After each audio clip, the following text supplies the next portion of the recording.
மிளகாப்பொடி chilli வடைன்னு பேரு. Chilli வடை காரமா இருக்குமா. வடைக்குள்ள இப்படி சில்லி வச்சு கொடுத்துருக்காரு பாய்.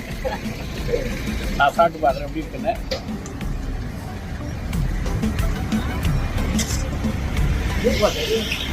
நம்ம தக்காளி சட்னி அப்படியே தக்காளி சட்னி தான் வீட்டில் தெரியுமில்ல, அந்த தக்காளி சட்னியோட காரம் இருக்குது. சூப்பராக இருக்குது. இப்படி வடையை போட்டு உள்ளே வச்சு